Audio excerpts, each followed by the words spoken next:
An anthology of the bad, the short-lived, and the forgotten shows and events from television history.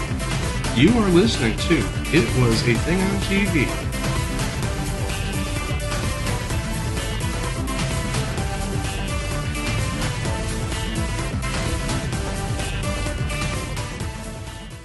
Episode 503, submission 76. Partridge Family, 2200 AD. Partridge Family 2200 AD aired on CBS Saturday mornings from September 7th to December 21st, 1974 for 16 episodes! Sound the siren!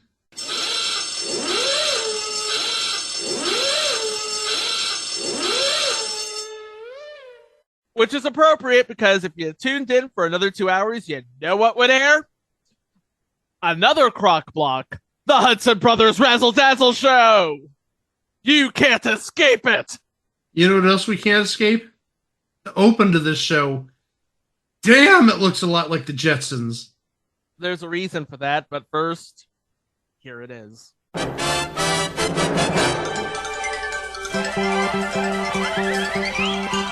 Cities rising in the sky, freeway traffic jetting high. Future's here for us to see. It's 2200 AD.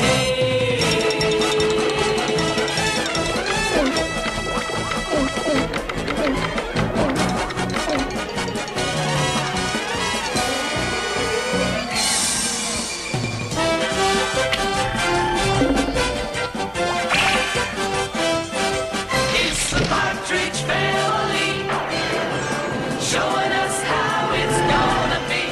The Partridge Family, loving it all and having a ball in 2200 AD. In 1969, writer Bernard Slate teamed with producer Bob Claver to create a sitcom based loosely on a real-life band of brothers, the Cowsills. The premise: 5 musically talented siblings form a band and ask their mother, a widowed bank teller named Connie, to help them by singing.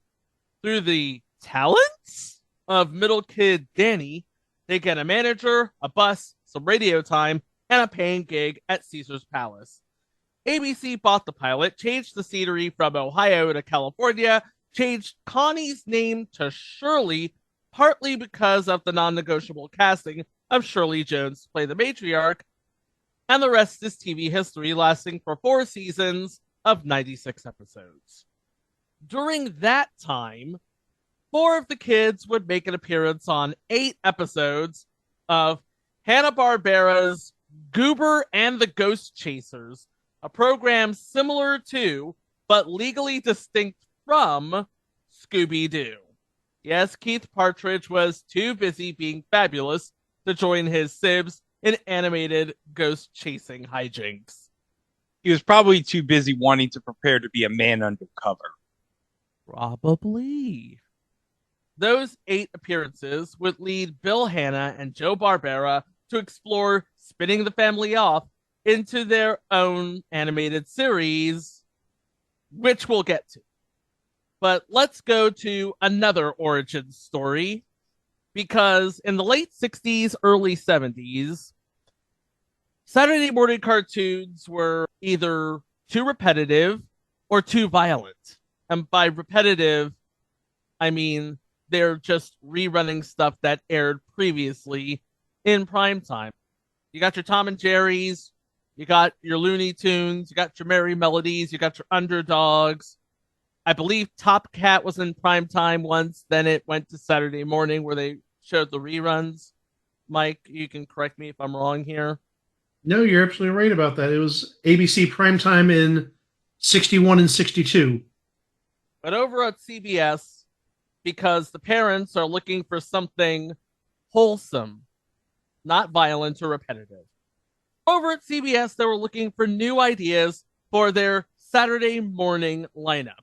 Now, I'm going to take most of the information that we talk about from a website called ComeOnGetHappy.com. I want to acknowledge them before I forget, because they're instrumental in getting the information for this episode. CBS was looking for new ideas for a Saturday morning lineup. Joe Barbera goes to a sales meeting with CBS to pitch an updated version of the Jetsons. Now, this was an era where we have animated versions of My Favorite Martian, Lost in Space, Star Trek, Emergency, and I Dream of Jeannie. Joe Barbera and Bill Hanna, they go to their pitch meeting with CBS to pitch an updated version of the Jetsons. Elroy was going to be a teenager in high school, and Judy would be an ace reporter with a whole lot of out-of-this-world friends. CBS loved the pitch. However, they had an idea. It's always dangerous when the network has an idea for your pitch. This is what they said, according to ComeOnGetHappy.com. Get rid of the Jetsons, add the Partridges, and we'll give you the 9:30 a.m. time slot. Resources are already dedicated to the new Jetsons. So with pen in hand, the folks at Hanna-Barbera decide, rather than shop the Jetsons to another network, because we have to keep all of these people employed, Hanna-Barbera decided, you know what? Fine. Bill Hanna and Joe Barbera decided, with the stroke of an eraser, teenage Elroy became Keith, Judy became Lori, and Astro's descendant became a robot dog named Orbit, and the friends of the Jetsons were suddenly now the friends of the Partridges. Jettisoned with no explanation whatsoever, 226 years into the future. So what was this show about? That's what I'm wondering. That makes two of us. You know what I think? I think probably Hanna-Barbera were probably on some drugs when they came up with this idea. Let's just say that the family has moved out of the local bingo hall circuit and garage and are now a galaxy-famous musical act appearing to manage themselves because the character of Reuben Kincaid, which is nothing more than a very old George Jetson made over to look just slightly like Dave Madden, is not a regular. Aside from the robotic dog, we have two good friends that travel with the family in a roadie sort of situation. Marion, a tune-toned green and blue Martian who can fly, and Veenie, a purple-haired Venusian with a distinct buzzing vocal tick. It's Hanna-Barbera in the 70s, what can we say? With Marion, Veenie, and Orbit, the Partridge Family could go from a club date in Cucamonga to a concert on Mars, from a Hollywood recording studio to a TV station on Venus, and a college prom on Jupiter. Although, in development, Chris and Tracy were given significantly more character development. Because if you remember, on the TV series, Chris and Tracy, they were just the two youngins. Did they even do anything on the show? Chris was on drums and Tracy was the percussionist. Which is to say, she played the tambourine a lot. Or to answer Greg's question, no, they didn't do anything. Apologies to any drum players out there with me saying that you don't have any talent. All I remember about watching the show was it either involved David Cassidy, Susan Day, or Danny Bonaducci. Oh, hold on a second. I mentioned Susan Day. What show was she on later with Harry Hamlin? Don't answer that, Chico. Just move on. We're going to move on. No, I'm going to say it. Oh, no. It involved Los Angeles, and it involved law. Oh, so you mean Adam 12? No. Law and Order Los Angeles? Hell no. I'm talking about L.A. law. and you know what that means. That means you wish you said Dragnet 67, I bet. Well, I wish I probably have said that because I appreciate Harry Morgan as much as the next guy. But no. We got to talk about an elevator shaft. So let's play it. I really didn't want to talk about it.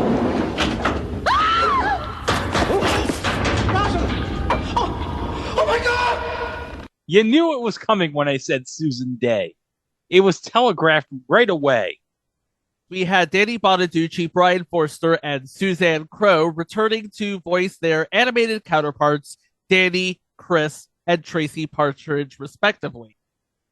However, Susan Day would be on this show, but only for 2 episodes, at which point she had to leave to film a feature, and she was replaced by former Mouseketeer Sherry Alberoni.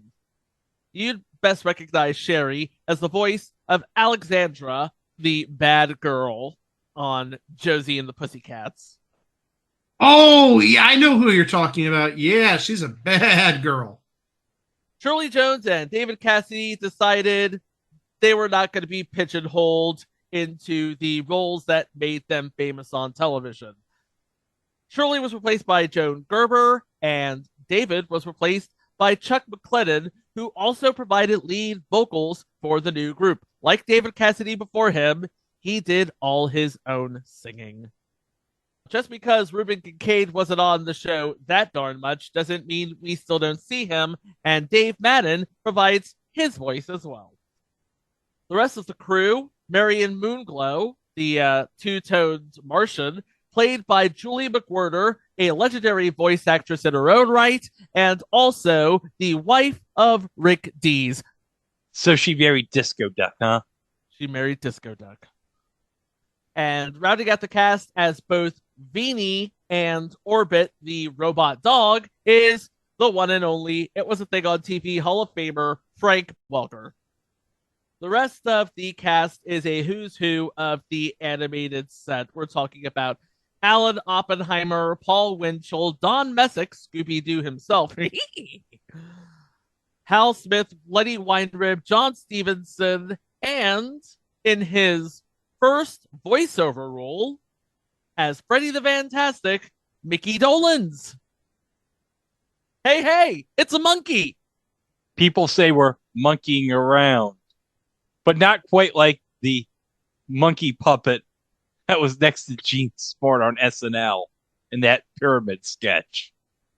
I was wondering how you're going to work that in. Oh my gosh.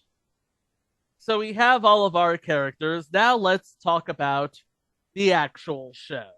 And again, special thanks to that site for the episode guide.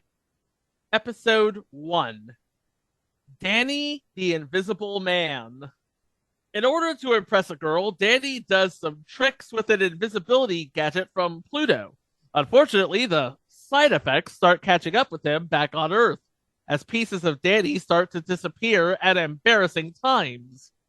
Freddy the Magician realizes how his own act was inexplicably fouled up, and Danny promises to get rid of the gadget, with the song Keep Rockin' On. By the way, much like the primetime show, every episode will have the Partridge Family singing one of their songs.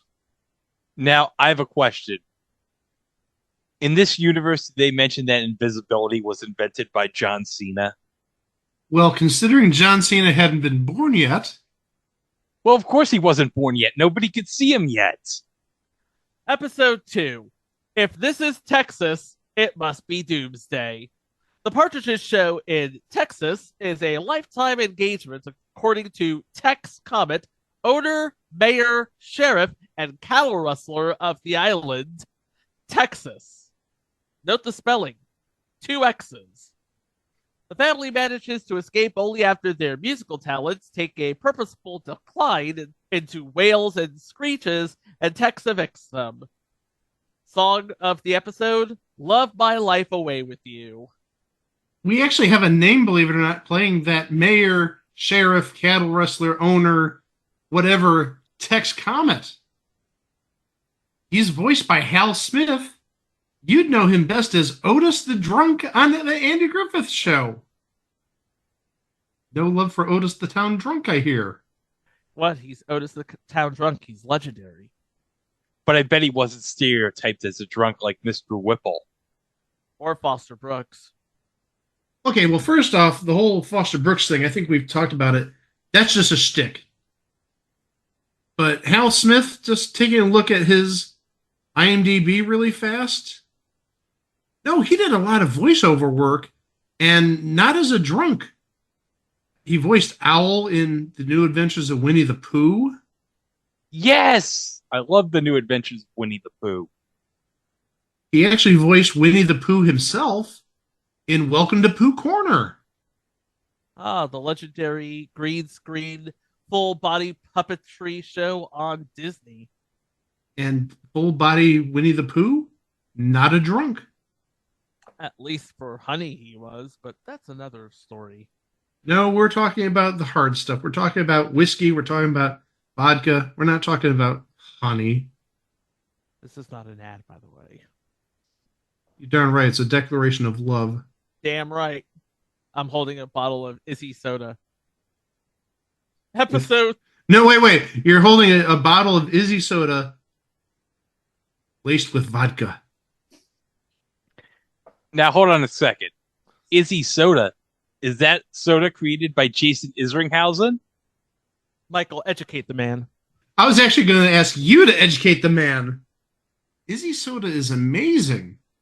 I haven't seen it often around here the last, say, 10 years, best. but it's phenomenal. It's expensive, but it's just darn amazing. Episode 3 The Incredible Shrinking Keith. Danny's unfinished invention throws a spray of sparks on Keith, shrinking him to pint size. Keith is furious, but his visiting fans from Mini Trivia are overjoyed to find Keith their own size. Danny vows to throw away the mechanism, but Keith manages to get a second spray, this time landing him 10 feet tall. The song in this episode, You Make It So Easy. This is some Gulliver's Travels type shit here. Episode 4, Cousin Sunspot. You can tell this was an aborted Jetsons plot, isn't it? An electronic voice changer transforms Cousin Sunspot into a tolerable member of the Partridge Family act until its side effects begin to appear. Cousin Sunspot becomes a giant chicken. The concert is saved from disaster as the inventor arrives just in time to reverse the reaction, and Cousin Sunspot decides that show business on Earth is too hectic for him and returns to his home planet. The song of this episode later on. Playing Cousin Sunspot, Alan Melvin, Sam the Butcher. Beyond that, and I try and say this with a straight face, he voiced Wacky and Packy on the cartoon segment Wacky and Packy on, oh my gosh, Uncle Croc's Block. Oh my god. So that's the third reference thus far to a show that had exactly 16 episodes. Actually, fourth, because we mentioned Jody and the Pussycats earlier. That had 16 episodes.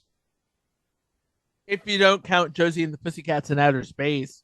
Well, that itself had 16 episodes. So now we've mentioned 5 series that had exactly 16 episodes. I think Chico's trying to go for the high score this episode. Episode 5, The Wax Museum. 2 interplanetary thieves rob Madame Mousseau's Wax Museum of its new Partridge Family figurines, aiming to create a duplicate Partridge Family act and make a fortune on other planets. Orbit switches the planned getaway vehicle, Reuben Kincaid's stolen rocket, with a kiddie ride rocket, and the thieves' short ride ends in capture. The song in this episode, Take Good Care of Her, which I believe is a cover. Did you mention Lenny Weinrib earlier? I did. Well, there's 2 things that I really want to mention him in. First, he was the voice of H.R. Puffin-Stuff back in the original series. But also, since this is something that I've sort of started getting into on Me TV Tunes. He gave voice to Chet Boyle on Wait Till Your Father Gets Home. Chet Boyle being the eldest son of the family. And I don't know if you saw this, Mike, but that series is getting a Blu-ray release from Warner Archive. Warner Archive is doing a lot of stuff as of late. They just released Top Cat on Blu-ray, which I just heard on a podcast yesterday, is absolutely amazing. Plus, also those remastered shows have started appearing on Me TV Tunes. But yeah, you're right. Wait Till Your Father Gets Home is getting a proper full series release. I think only the first season had been previously released on DVD, even not even Blu-ray. Episode 6, The Dog Catcher. With Danny's coaching, Orbit eludes the town dog catcher by disguising himself as a janitor, a dancer, and a bass drum in order to avoid paying for a dog license. But when Danny gets a cheaper vehicle license for Orbit, claiming that he is not a dog, but a means of transportation, the dog catcher / meter maid has the final triumph, ticketing Orbit for a parking violation. Hal Smith reappears as the dog catcher. Gordon Hunt, the recording director, is the father of Hollywood thespian Helen Hunt. Oh, Episode 7, Cupcake Caper. Crumbling every cake sold at a charity bazaar fails to turn up the ring Shirley lost while baking. Suspense mounts as her mother announces a visit to see Shirley wearing her latest gift, and to everyone's surprise, the ring emerges miraculously in a cookie baked specially for Grandma's visit. Song in this episode is You Make It So Easy. Episode 8, Lori's Computer Date. After Keith and Danny scare away Lori's date to the Harvest Ball, she forces them to cancel their own dates in order to take her. To get out of their obligations, Keith and Danny arrange for a computer date, which arrives as a clumsy robot named Stanley Steele. The song is Susie, Don't Give Me Your Number, which may or may not be a shot across the bow to Susan Day. I don't know. Episode 9, Movie Madness. Danny's newest invention crash lands the family rocket in Hollywood, where Keith is drafted to replace the star of a movie. Success goes to his head, though, and the family almost loses its lead singer to an acting career. The song in this episode, Keep Rockin' On. And big name in this episode, playing Gustav von Solar, a noted director in Hollywood, Paul Winchell. Tigger. I was going to say Dick Dastardly myself. Drat, and double drat. Episode 10, The Pink Letter. Lori's new boyfriend cancels their date, giving her cause to write him an angry letter. He later calls with a good excuse, but only after Danny has mailed the furious letter. Danny and Keith recapture the letter, only to find Lori's fury substantiated. To make matters worse, they then receive a summons from the postal inspector for illegal tampering with the mail. It's 2200, folks. You ain't never heard of instant messaging? Playing the postal inspector Dugan is Scooby-Doo himself, Don Messick. Well, and also Restro. I'm surprised he didn't play the dog on this show. But so many other voices beyond Astro and Scooby-Doo. Hampton J. Pig. But also, he voiced Boo Boo. But also, since I mentioned Dick Dastardly earlier, he also voiced Muttley. Episode 12, speaking of dogs, Orbit the Genius. Orbit's career as a genius on a TV quiz show is short-circuited when he's stolen by a two-headed foreign agent named Mr. Gemini. During Chase, the family's rescue mission succeeds after they split up and Gemini's two personalities conflict over which direction to chase. Song of this episode is Love My Life Away With You, which we talked about earlier. Playing the game show host is John Stevenson. Well, you mentioned him earlier, but I don't think we gave him appropriate credit for what he's done in the past. Because where I know him from, again, going back to Top Cat, which Chico mentioned earlier, he was Fancy on Top Cat. Oh, his character was named. Okay, I get it. What did you think I was saying? I thought you said he was fancy. No, he was the cat Fancy. He was sort of the kind of Casanova type of cat. He was the one whenever TC banged the trash can lids to get the gang together, he was trying to schmooze up some female cat. And I'm trying to see if Banoodles is in here because maybe Fancy's trying to schmooze Banoodles right now. Yeah, because you were looking at your comfort cat from back in the day. No, I'm looking for Banoodles because she hangs out up in the storage area I have here in my office. But no, she's not there, and she's not on the other side either. So Banoodles may be taking a little bit of a nap. Episode 12, The Switch. When Danny pulls the lever on Dr. Binkley's molecular transformer, Keith and a gorilla switch bodies. Oh my god! I am dead! Keith and who switch bodies? Keith and a gorilla! Okay, now, Chico, you were not here for what me and Mike discussed about the Mets' wild week. But at the end of the episode, I played an old Mike Francesa segment where, can you describe, Mike, for Chico, what he was talking about? Well, this was, I believe, about 8 years ago, and Mike Francesa was talking about online auctions for corks that were shot out of champagne bottles in celebratory manners in the locker rooms. And he took great notice to some corks that were selling for $50 a piece. And they were authenticated. They actually had the MLB sticker on it, kind of wacky. And I should say, it wasn't a cork. Given Francesa's accent, it was a caulk. So he was showing the caulk that the Blue Jays used in their locker room, and the caulk, well, not cock, in the caulk, C-A-W-K, caulk, that was, I think, shot off in, I think it was the Mets locker room that had a total of one bid for $1. Oh, hold on. Chico didn't see this. So I searched for Cork 2015, and I found this auction from MLB Auctions. This is when the Mets won the NL East in 2015. What was the winning bid? I almost want to say play the sexy sax music, but I see it right there. It's $1. Well, that's what I said. I said, Francesa said this caulk sold for $1 is from the 2015 Mets celebration. No, one of them was bidding for 15, but apparently someone forgot to bid on this. Well, no, I said the Mets one was $1. Another team sold for $55. I forget which team it was. I saw the Blue Jays was $15, but yeah, somebody paid $55 for a caulk.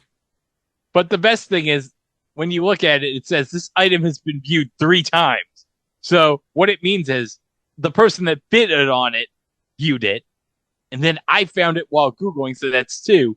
And then me showing it to Mike was 3. So that's 3 times it was viewed. I hope I get that NL wildcard caulk if that's for sale. Oh, by the way, speaking of caulks, episode 13, My Son the Spaceball Star. Danny's father, who we still never see, was a big Spaceball star, and the family expects him to make the team. When he doesn't, he's afraid to tell his mom and resorts to a number of lies. The song in this episode, Gypsy Girl. Episode 14, Car Trouble. Keith loans Danny his fancy new rocket, and Danny wrecks it. Because when you're 10 years old in the year 2200, you can fly a rocket. He begs his siblings and friends to cover for him while the vehicle is fixed. The song, One More Chance. We actually have a name as one of the writers, not just on this episode, but numerous episodes through the series. Rance Howard wrote on this series. Rance Howard being Clint and Ron Howard's daddy, and that by extension would make Bryce Dallas Howard his grandchild. Episode 15, The Rubits. Danny's get-rich-quick scheme of raising cute interplanetary pets called Rubits backfires when they reproduce at an alarming rate. To settle the problem, the family offers free Rubits to all attending their sold-out concert. They replay Susie, Don't Give Me Your Number. Oh, so they just ripped this off Star Trek The Trouble with Tribbles. Yeah. The Reckoning with Rubits. They probably were like, we're going to make our own Trouble with Tribbles. With blackjack and hookers. And the final episode, Let's All Stick Together. While helping with the house cleaning, Danny unknowingly disposes of a priceless antique entrusted to Shirley for safekeeping. When its returns broken, the whole family becomes stuck together by a new superglue. Okay, Family Guy did this like, what, 25, 30 years later when Brian and Stewie at the Costco type of club stuck their hands together with super glue. Well, that's pretty much all there is to the show. 16 half hours were produced. They reran a second time before being put in cold storage until 1977, when it was retitled The Partridge Family in Outer Space for syndication as part of the Fred Flintstone and Friends anthology package, which would be like the Flintstones, Gooper the Ghost Chasers, whatever Hanna-Barbera could cook up and package for syndication. Due to its ties to the Partridge Family, this show is one of only two Hanna-Barbera shows since 1967 that are owned by Sony Pictures Television, the other one being Jeannie, the animated version of I Dream of Jeannie. That's another show. The copyrights to both animated series are currently held by CPT Holdings, which is a Sony company. It never got a proper home release with its lifespan. 2 episodes were included as bonuses to the Season 1 DVD set of The Partridge Family. Several vendors have made their own DVD sets available for sale. If you want to stream it for free, it's available on the internet if you know where to look. As far as official releases on DVD or Blu-ray, you probably aren't going to see it unless Warner Brothers is planning to cut Sony a really big check. Everybody on this show, they all went on to their respective voiceover careers. Danny Bonaducci went on to do so much things. He was a DJ, a talk show host, the subject of a documentary series, Breaking Bonaducci. He even hosted Starface. Was it Starface for Game Show Network? Yeah, Starface. That was the show. That was a pretty good show, Starface, I remember. Yeah, it was a pretty good show. Only lasted 1 season, but whatever. Yeah. Oh, hold on a second. Here's a fun fact, Chico. Did you know at a WCW pay-per-view, he wrestled a dark match against Christopher Knight? Nice! Yes! I could totally see that happening now. Yeah. Hold on a second. Mike's here. I can't wait to blow his mind. Now, Mike, we were talking about Danny Bonaducci. I don't know if you know this, but at a WCW pay-per-view in Chicago in an untelevised wrestling match, do you know who Danny Bonaducci faced in an untelevised wrestling match? I do not. Christopher Knight. I should have figured. That seems like something that Danny Bonaducci and Christopher Knight would have done probably 15, 20 years ago. Susan Day went to law school and became a lawyer in LA. It seems like everybody associated with this show, well, when it comes to reacting either fondly or not fondly, your mileage may vary. I actually have a quote here from Danny Jansen who wrote Take Good Care of Her with Bobby Hart for the Partridge Family Notebook album. He's actually written the music for Josie and the Pussycats and Scooby-Doo, and he says, and now I'm quoting, "When Hanna-Barbera called me to do Josie and the Pussycats, I said the only way I would do the show, considering all the hits I already had, was that I would only put the songs out as featured performances rather than background music. It's a lot different for paying somebody, a difference of getting paid a few $100s for a song, or, at that time, getting paid hundreds and hundreds of dollars a session. Later, Hanna-Barbera asked me to do some more TV series, so Bobby Hart and I teamed up for the Partridge Family in space. We also did the primetime series and shows like Sigmund and the Sea Monsters for Wes Ferrell," end quote. A soundtrack for this show was not released either. The primetime TV show was already a thing. It's already had its moment. After this show ran out at 16 episodes and reran them, CBS decided to pull the plug and replaced the show with reruns of The Pebbles and Bam Bam Show. Partridge Family 2200 AD was on at 9:30 on CBS, opposite two new entries on the other two networks. We have the New Adventures of Gilligan on ABC, which is weird when you think about it, because Gilligan's Island was on CBS, The Partridge Family was on ABC, and 2200 AD was on CBS. And another thing, the Gilligan's Island TV movies, I believe, were on NBC. On NBC at 9:30, Run, Joe, Run.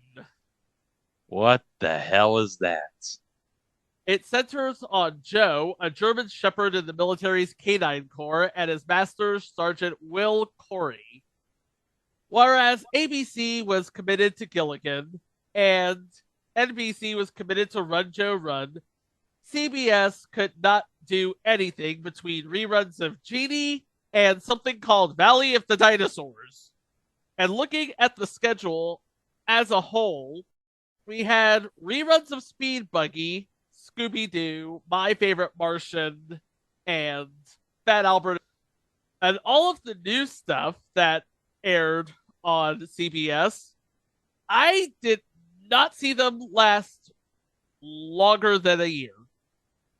We had Partridge Family, Valley of the Dinosaurs, Shazam, the Harlem Globetrotters Popcorn Machine. What the is the Harlem Globetrotters Popcorn Machine? A Saturday morning variety show featuring players from the basketball team singing, dancing, and performing comedy sketches. That sounds terrible. Yeah, guess what it was paired with? The Hudson Brothers Razzle Dazzle Show. Oh, that. And then at noon, it's the United States of Archie. Good, I'm in favor of that. The United States of Archie. I pledge allegiance to the United States of Archie. But only the Riverdale Archie, because it's like Twin Peaks. But more cooler. And you get Cole Sprouse. Wait, was Cole Zach or Cody? I don't know. I don't remember. It's been a long time since I've watched The Sweet Life of Zach and Cody. Cole Sprouse was Cody. Anyway, the Partridge Family, they went the standard cartoon route in the 70s. Give them a robot dog and shoot them off into space. Whereas the parent show had a bit of a legacy, what with reruns on Nick at Night USA, cover versions of I Think I Love You, and of course, In Search of the Partridge Family with a very young Emma Stone. But this show, Partridge Family 2200 AD, it started out as an aborted version of the Jetsons, and it ended up just a thing on TV. You can find us at our website, itwasthethingontv.com, on Facebook at It Was The Thing on TV Podcast, and elsewhere at It Was The Thing on TV. You can find us on any podcast player And we're also on YouTube, where you can subscribe to our channel to keep up to date with our releases, including what's coming up next time. We're going to revisit another topic that we covered in the past. Unlike other revisited episodes where we maybe identify some of the people that are on the show that maybe we bypassed last time, we're actually going to focus more on the plot lines of this show, because there is a way to see it. Really, you could see it with relative frequency. It reruns quite a bit, but also it's on demand. So we'll talk about that next time right here on It Was a Thing on TV. For now, please stay safe, be kind to each other, and we'll see you for that revisited episode coming up on Thursday. Roar us out, Orbit. Wow! It's time for the Harlem Globetrotters popcorn machine with Roger Allen Ripley, Avery Driver as Mr. Evil, today's special guest star, Ted Knight, and starring the Harlem Globetrotters. I met her like lemon, man. You gotta know.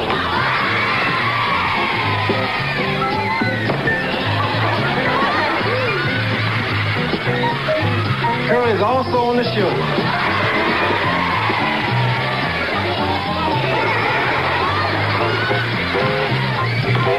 And Dee.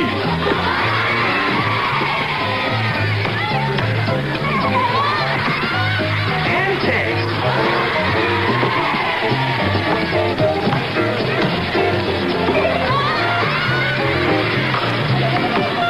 And Bobby Jones.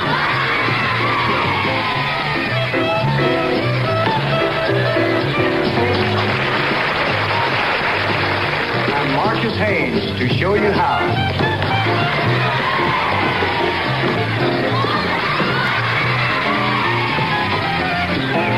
And I'm John.